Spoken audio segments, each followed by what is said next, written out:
All right, so if you've ever tried to rent an Airbnb or you've hosted your Airbnb, you've undoubtedly seen the term Superhost as you go on the Airbnb platform.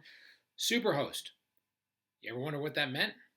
Probably know kind of what it means, but have you ever tried to figure out how do I become a superhost? If you are a host, why is it important to become a superhost? We're going to break all of that down right now. This is Steve, Malone Realty Group with the EXP.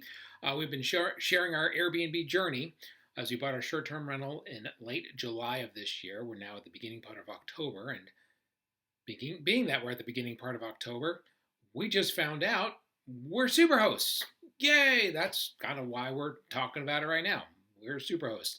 And the question is, how do we become it?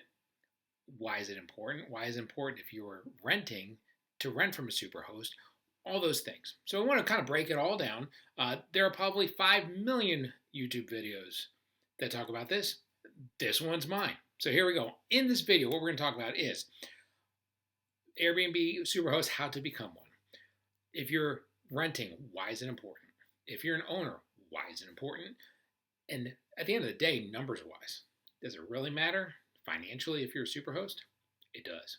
We're going to break that down too. But we're going to start the whole thing off by talking about what is a superhost. Here we go. So first things first, what is a superhost? Well, Airbnb, when it first started off like 150,000 years ago, they were just that. They were putting B&Bs up online. Some of them were high quality, some were not. Some were like, I've got a room downstairs next to the office and where the cat litter is, and do you want to stay there? But there were some that were like kicking little 3-bedroom, condos on the beach with amazing views. So there are all different kinds of Airbnbs all over the place. Not only that, but there's also different quality of hosts, different quality of areas, all that stuff. So Airbnb, the way that they came up with it was they came up with a program that would allow for when you're looking. I mean, if you want to stay in a place, I don't want any surprises. I want somebody who knows what they're doing. I want a place that's nice. I want a place that's been stayed at before. I can get a hold of the owners, all that stuff. That's where the Superhost moniker came in. So Superhosts are basically hosts that, through their actions, they have proven to the Airbnb platform that they're going to be there for their people. They're going to provide a really nice place. They're going to take care of their people. They bend over backwards to get good ratings. They bend over backwards to not cancel their people. They bend over backwards to be sure that if somebody asks a question, they get an answer, and they get an answer quickly. That's what superhosts are. Okay, we'll break down all the exact credentials here in just a second. But first of all, what is it? This is Airbnb's way of being sure that there is an avenue to where if you honestly want to I want to stay in a really, really nice place where I don't have to worry about it, and I really want it to be a kicking little place. Superhosts have kicking little places. They've been through the ringer. They do great. So it's a kind of a quality control for Airbnb. Does that mean that people who are not superhosts are not that? No. Some people are trying to become superhosts. Some people just don't have as many stays as it takes to become a superhost. Some people just do it part-time on the side, and they may have some really great reviews, really great stuff. So not being a superhost does not mean you do not have a nice place, okay? But being a superhost means that more than likely it is a higher quality spot than the average that's not a superhost. How was that? Sounded fair. So, number 2, how to become a superhost. Superhosts have to do 4 things, okay? Number 1, you have to have at least 4.8 out of 5-star review, okay? At least 4.8. 4.75 doesn't cut it. Well, I guess it might get rounded up, maybe.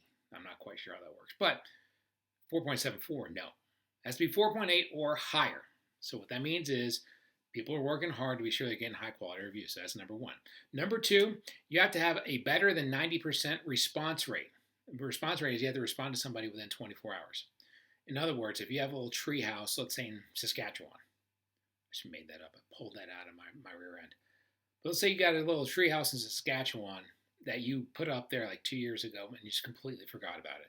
Maybe even set it up on like an email address that like you don't even check anymore. Somebody asks a question about it, they're not going to get a response.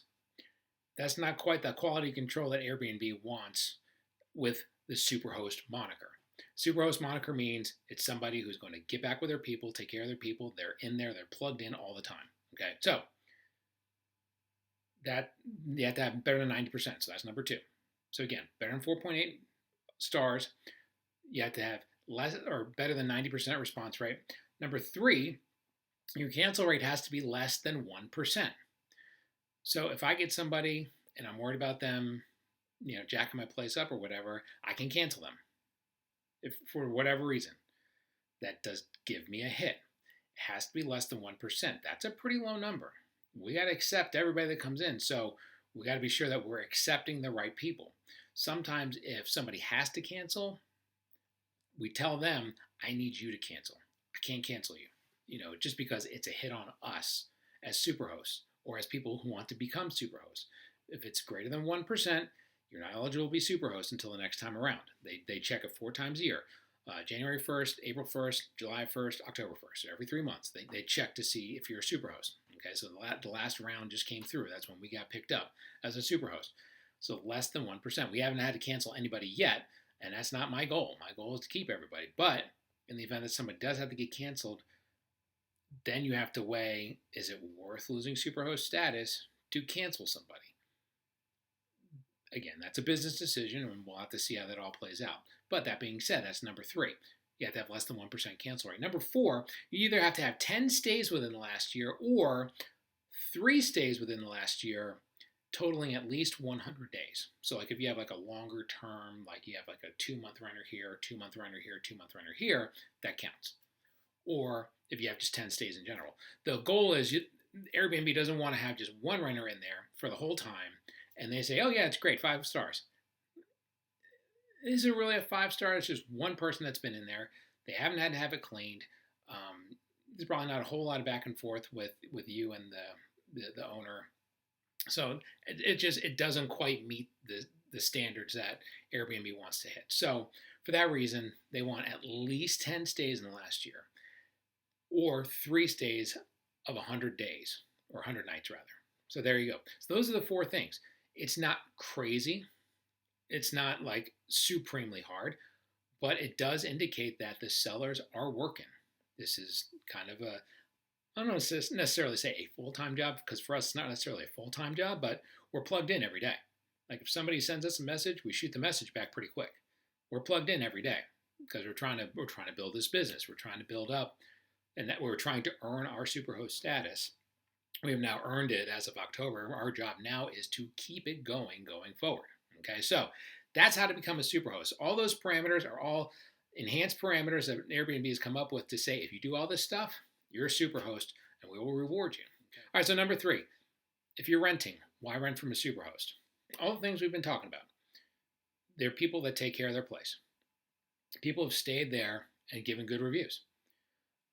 It's not somebody who put a treehouse in Saskatchewan 3 years ago and just left it. At the beginning of COVID, they put something up and they just left it.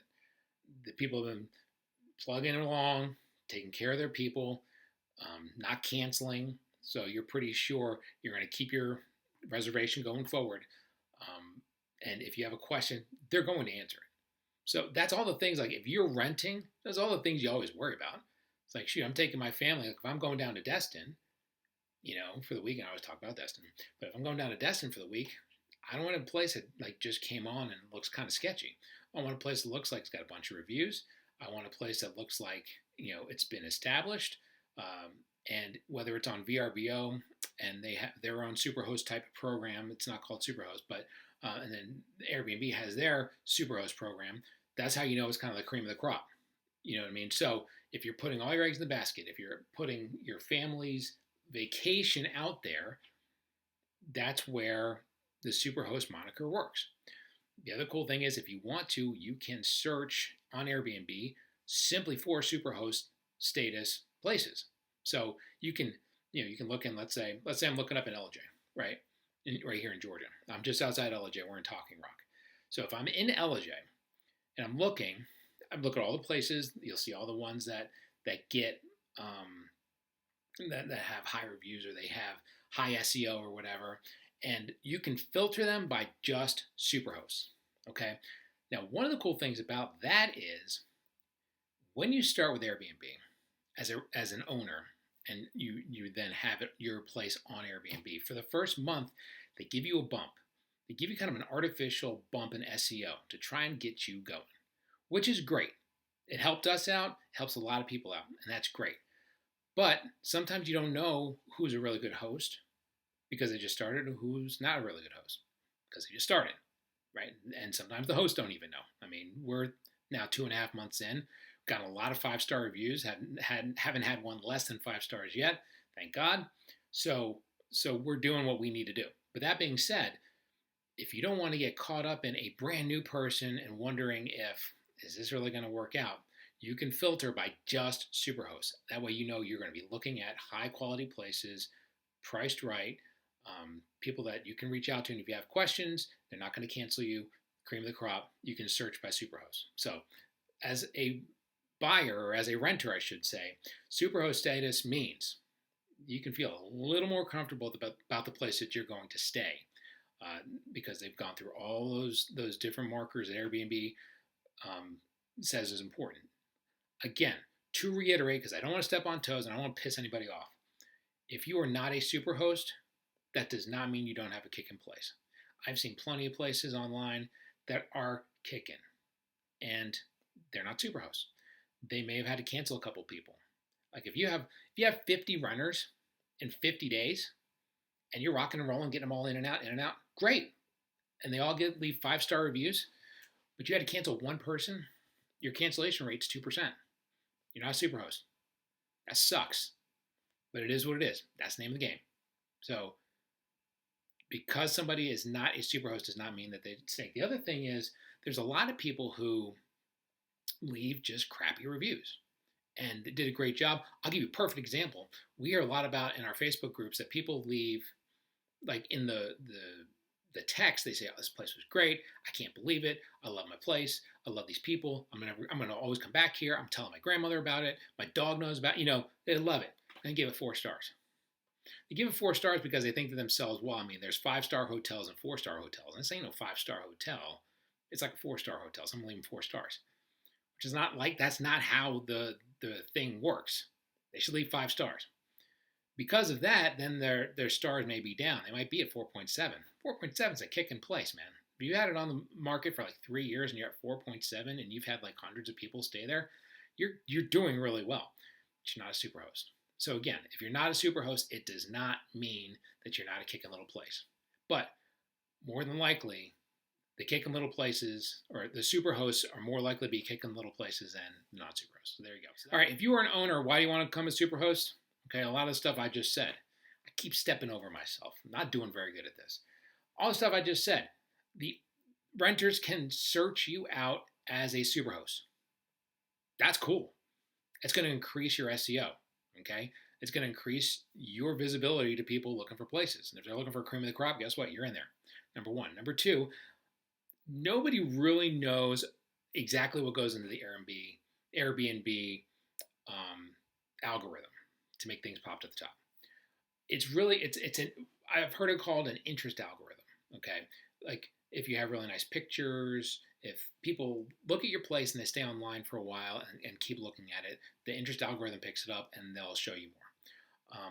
They also give a bump to Superhosts. Not sure like percentage-wise how all this is, and sometimes they change it and things like that. That being said, they're going to give their Superhosts a little bit more of a bump than just the regular hosts, unless the regular hosts are just killing it. Now, I'll give you a perfect example. What we've been doing the last couple months is we got great pictures. We've been full a lot. We've opted to drop our prices a little bit to get a lot of people in there to bump the reviews and all that good stuff. For that reason, there's actually a badge in Airbnb where it shows that this place, Steve and Aaron's place, it's a rare find because it's very rarely available because we try and keep it booked like around the clock. So that's a cool little badge that pops up too. That'll help you with your interest algorithm. So we didn't necessarily need the Superhost to pop up in the algorithm. We were popping up pretty high because we kept it pretty full. People were looking at it. We were getting a lot of hits. We're getting a lot of rentals. Superhost status doesn't hurt that at all, and it would help you as well because when you look at like let's say you looked at LJ right now. and you pulled up all the stuff, you just pulled up LJ. It's pulled up. Then you put in dates, but in anything, just LJ. No bedrooms and nothing. Of the top 10 places in LJ, my guess is like 7 to 8 of them are going to be Superhosts. Okay, they're just going to do that. So it's going to help you with positioning. The other thing is, if I go on Airbnb and my email's in there, I go on Airbnb and I'm looking at places. Let's say I'm looking at places in Destin. The next day and the next week or whatever, I'm going to get emails from Airbnb because they're going to start stalking me, and they're going to send me stuff in Destin. And in those emails, it's going to say this place is a place that you should check out. This place is a place you should check out. And like within those descriptions, it says these people are Superhosts. Okay, so when they send out to people, not only are they sending potentially your place, but it also says that you are a Superhost on there. So it is part of your branding. Okay, so you will be branded as a Superhost. You'll be branded as the cream of the crop when you go out there. So it's a way of looking like a big boy when you go out there. The other cool thing is, so two things. Number one, if you are a host and somebody, let's say you're watching this right now and you want to go on Airbnb and host your own place. You can name me as your sponsor or however you want to call it. Like I'll send you a link and you can download it and you can go in and I'll be your mentor, so to speak. I'll look over your listing and you have any questions, you let me know. We get paid a certain amount as a bonus that for our time, as well as you get paid a certain amount, a little bonus for getting your first rental. That bonus is a little bit higher if you are a Superhost. They bump it up like 20% or something like that. So you make a little bit more money. This is not life-changing money, but it's a decent amount of money. I don't ever shy away from free money. But so there's that. And there's also, if you keep your Superhost status for an entire year, they give you a coupon for a vacation anywhere in the U.S. You get on Airbnb. It's $100. Again, it's not life-changing money, but I ain't mad at $100. So I'll take $100. So there are some perks to it too. It's just when you're in Airbnb, this is how you show that you are cream of the crop. This is how you show that you are, that you're a place that you need to stay at, becoming a Superhost. Now, the big question, $1 million question is money. Does it pay to be a Superhost? According to airdna.co, it's a website that we talk about a lot, 14.3% of renters on Airbnb are Superhosts. Only 14%. Now, doing my calculations, I think that's 1 out of 7-ish, something like that. So 1 out of 7 are Superhosts. Very interesting numbers. Now, because I'm an old person, I don't have these memorized, so I'm going to have to read these off the screen real quick. But the 4 big things you want to keep in mind, or we'll call it 3, because I don't want to get too broken down in the weeds here. But when I talk about the average daily rental rate, occupancy, and then revenue. Okay, so there you go. The average daily rental rate, occupancy, revenue. Okay, now, non-Superhosts in the last 12 months have actually earned $305 per night. Superhosts earn $263 per night. That's interesting. So I guess you can make the argument then that non-Superhosts actually make more money than Superhosts. No, because here's the other kicker. Occupancy. Superhosts are at 58%. Non-Superhosts are at 49%, meaning that ultimately your revenue is $44,000 and change if you are a Superhost, and just under $42,000 if you are a non-Superhost. It's a lot of numbers. What does that all mean? What it means is, with the Superhost numbers being a little bit lower, what I think that means is, and what AirDNA talks about in their algorithm, or in this little thing looking at the algorithm, is it looks like Superhosts are smarter about figuring out the price to get people in there, still to charge a decent rate, still get good revenue, have it booked, and still make money. At the super or non-Superhosts, charge higher, which is great, except for the fact that not as many people stay there, and it's less revenue. It's an indication that Superhosts are a little more savvy. They're plugging into tools like we use Price Labs. I'm not endorsing Price Labs. We use them. They're great. I'm not endorsing them because I don't know all their behind-the-scenes stuff, but they've been great for us. The cool thing about Price Labs or any of the other dynamic pricing deals is they are going to help you price your stuff way out in the future. And I'm going to make a video about this pretty soon, talking about dynamic pricing and how to price your Airbnb, because it's very important. The cool thing about Price Labs is I have hired somebody for about 70 cents a day to watch the prices the next 9 to 12 months in the future and adjust every single day accordingly based on what's going on in the area, whatever.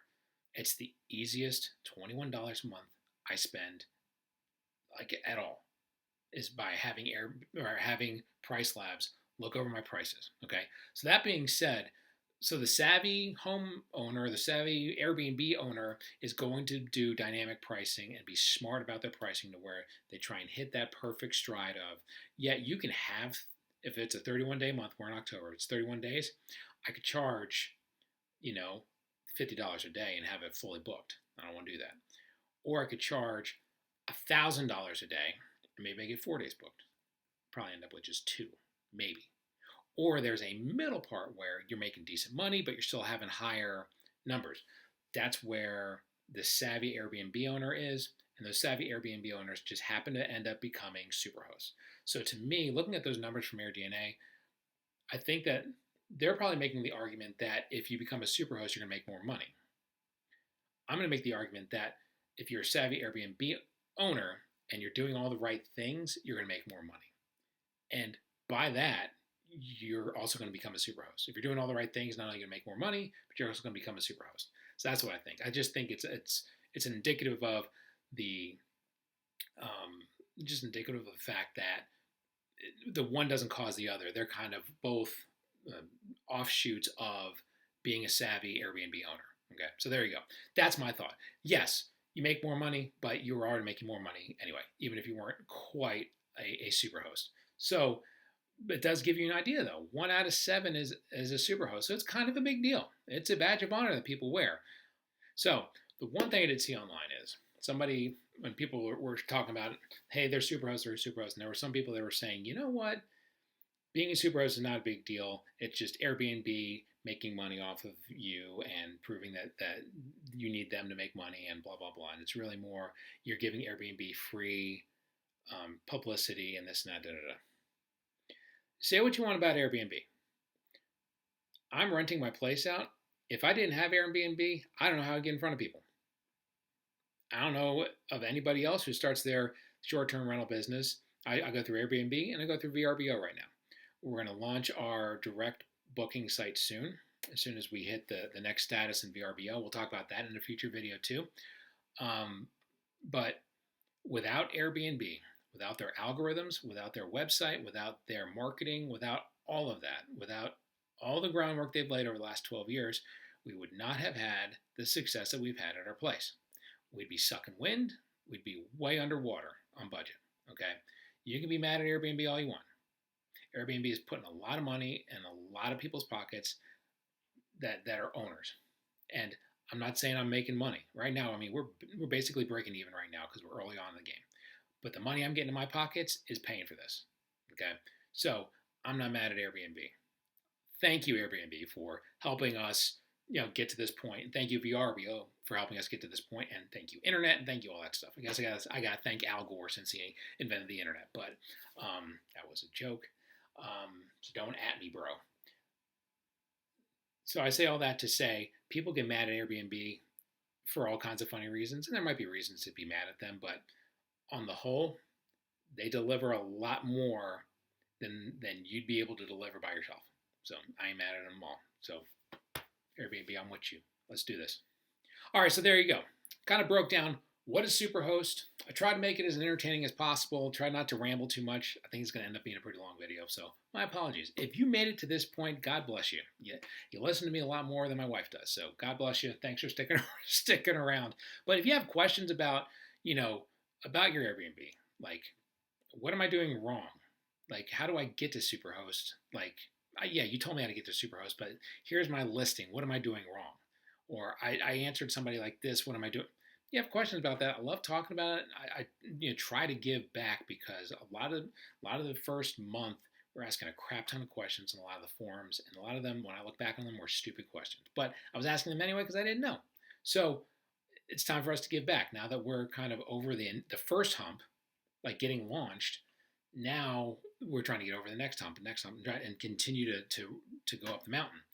But it's our job to be sure that everybody gets launched that wants to get launched correctly. So if you ever have any questions, you give me a shout. Emails below. Call me at 470-233-4409.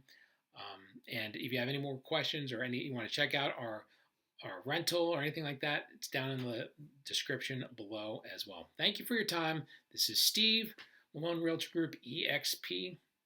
Take care. Bye.